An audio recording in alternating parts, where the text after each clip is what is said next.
Anticorps, l'organisation Air Verte et Sofedec, ce sont toutes des organisations de femmes qui essaient de mettre en place des activités dans ce sens. Et c'est vraiment de bonnes choses. Je voulais juste vous parler de ça, donc c'est possible. Et c'est question juste d'y aller, comme le modérateur vient de le dire, donc on peut y arriver. Et aussi sensibiliser parce que les hommes essaient de s'écarter comme si ce n'est que pour les femmes.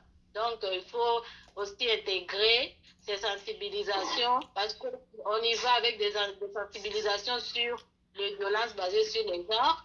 Et donc, il y a juste question de peut-être avoir plus de capacités pour essayer de faire des activités de grande envergure. Merci beaucoup. Merci beaucoup, madame. Nous vous remercions. Nous donnons la parole à monsieur Guy. Vous avez juste peut-être 2 minutes. Et puis, on passe parce qu'on tend déjà vers la fin. Nous voudrions donner des conclusions par rapport à vos différentes demandes et suggestions. Nous allons maintenant vous dire qu'est-ce que vous devriez faire, vous, acteurs locaux, pour que la Fondation vous vienne en aide. Monsieur Guy, vous avez la parole. Oui. Cher Karim, merci par rapport à votre modération. Je pense, au début, là, quand madame cherchait qui allait modérer, j'avais demandé aussi à ce que je modère, mais vu que j'étais en cours de route vers la maison, et c'était pratiquement impossible. Quand j'ai exposé, j'avais laissé la parole parce que c'était au groupe d'ajouter aussi certains autres points, mais j'ai pu rendre compte que les autres points du défi n'ont pas été touchés. Un seul point a été touché, mais dans un autre sens, pas dans les sens les plus précis. Les genres que j'ai touchés, et quand on a demandé une solution, il y a eu une autre explication par rapport au genre. On a basculé vers une autre école, calée dans une école la plus officielle. C'est pourquoi je voudrais les défis qui restaient. Quant à l'écotourisme, il y a les défis de la sécurité. Deux fois, la sécurité, lorsqu'elle n'est pas rassurée dans un milieu, même s'il est propre au commun, il n'est plus encore économique. Parce que quelqu'un ne peut pas, par exemple, prendre un risque dans un milieu comme, vous prenez par exemple, nous avons la République démocratique du Congo que beaucoup de gens d'entre nous connaissent bien, aller installer son entreprise aujourd'hui à Goma, à l'est du pays, où c'est un espace géré par la rébellion, et quelqu'un qui vient dans les Katanga, ou dans les Katanga en général, ce sont des 2 milieux différents. Alors, la sécurité, c'est aussi un grand défi à relever au niveau de l'écotourisme. Et un autre défi, sont les moyens. Les moyens, pourquoi? Parce que les moyens poussent l'investisseur ou l'écotouriste, soit un opérateur économique, à obtenir facilement plusieurs services. Lorsque vous n'avez pas de moyens, vous pouvez atteindre un milieu loin de la ville, mais vous n'avez pas de moyens pour y mettre, par exemple, les chambres pour que la personne qui vient là puisse passer 2-3 jours de nuit. La personne évalue les transports aller-retour. Il dit non, je ne pars pas. S'il y avait même des chambres là-bas, j'allais dormir et travailler à partir de là. Voilà un peu comment l'écotourisme n'a pas que les 2 défis que j'avais donnés. Moi, j'en vois 4. Les défis genre que j'avais abordés.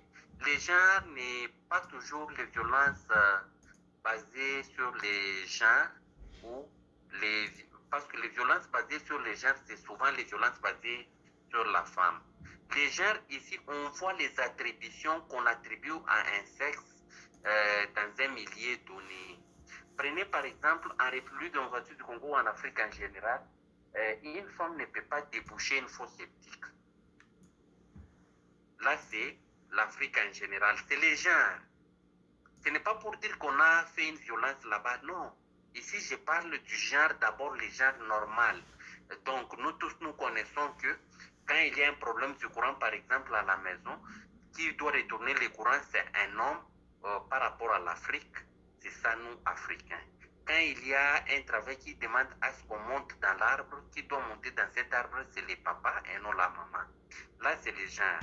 Maintenant, quand on prend les genres comme violence faite à la femme, là, c'est les droits de la femme, ou les violences basées sur les genres, là, c'est les droits de la femme. On n'est pas là-bas, on parle du genre ici. Madame Anouari te permettait, dans le sens des attributions qu'une communauté donne à un sexe bien défini. Et je remercie aussi M. Junior de toucher la ville de Likasi comme une ville propre. Nous l'avons trouvée propre en étant conseiller en charge de l'environnement aux côtés de M. le maire. Nous sommes avec la ville de Likasi. Aujourd'hui, nous avons un grand projet d'assainissement, de transformation aussi des déchets en biogaz pour la ville de Likasi. Nous avons appelé même certaines autres nations qui sont venues nous aider. Nous avons appelé les Ivoiriens qui sont venus pour nous aider à installer un système de gestion de la taxe déchets pour la ville de Likasi. Et là, nous sommes en cours. On est en train de chercher qui peut nous aider à faire la transformation des déchets organiques en biogaz, parce que nous tendons aussi à la production des engrais organiques. Et voilà, ça c'était les défis que j'ai cités, énumérés les quatre là, les moyens, la sécurité, les gens, ainsi que l'appropriation. Donc, tous les ménages ne s'en approprient pas. Je vois là, il y a même M. Crispin qui m'avait connecté à la fondation Chantal Massembo. Je les salue aussi en passant. C'est pourquoi, dans tout ça, je voudrais que s'il y a quelqu'un qui connaît les défis et les solutions aux défis ici que moi j'ai énumérés, soit plus de défis que moi, il pouvait nous en ajouter pour qu'on termine. Merci, cher Henri, pour la modération.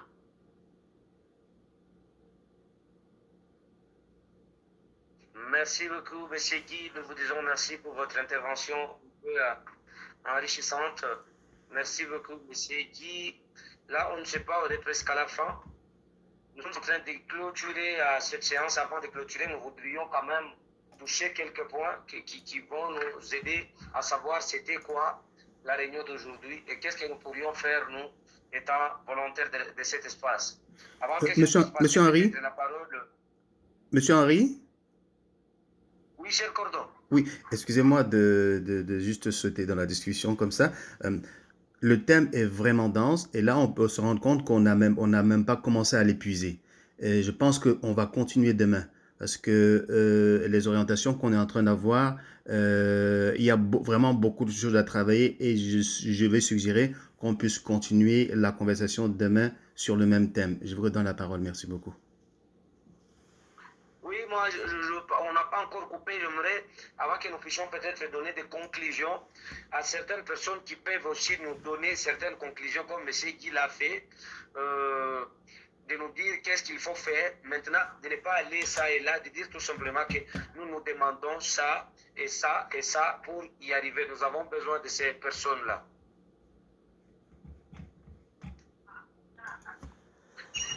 Alors moi, c'est Grevis. Est-ce que je vais réfléchir à matière de stratégie et puis partager ça dans le groupe Bénin? Bon, c'est juste quelques lignes que je vais partager. Merci. D'accord, merci beaucoup. Sœur Crispin, vous avez la parole.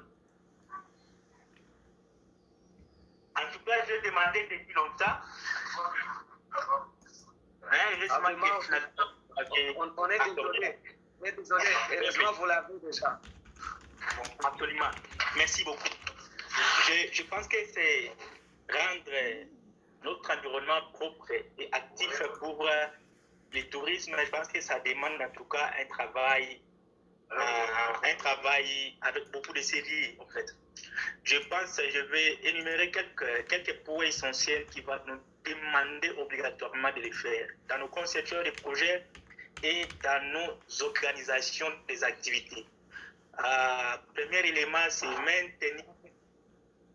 assainir et maintenir la propriété. En tout cas, la propriété, c'est un mode de vie de tout le monde. Ce que nous devons faire, ce que nous devons être, ça concourir tout autour de la propriété. Parce que sans la propriété, finalement, nous allons finir par tomber malades et consorts. Et puis, la majorité de nos pays africains est frappée par la propriété. Moi, je prends d'abord l'exemple simple d'un pays à côté ici, la Zambie. Si vous arrivez à la Zambie, même vous êtes Congolais indisciplinés, mais une fois que vous arrivez, vous mettez vos 2 pieds à la Zambie, vous allez vous comporter comme les Zambiens. Qu'est-ce qu'ils font? Ils ont des décharges publiques. Et ils ont disposé ça pour jeter tout ce qui est saleté et consort. Les déchets isés et tout. Et puis si un Congolais arrive là-bas, il ne se comporte pas de la même manière qu'il se comporte au Congo. Là-bas, s'il a tout ce qui est là utilisé, le déchet et consort, il cherche l'endroit où jeter ça et il ne peut pas jeter ça partout. Je pense qu'avec cette optique, ça demande organiser des journées régulières dans nos milieux habituels. Vous êtes où, je ne sais pas. Moi, ici au Congo, dans ma province, là où je suis, je pense qu'on doit travailler en collaboration avec les autorités locales, leur présenter la quintessence du projet et qu'ils nous accompagnent afin de sensibiliser. Après la sensibilisation, le deuxième élément principal, c'est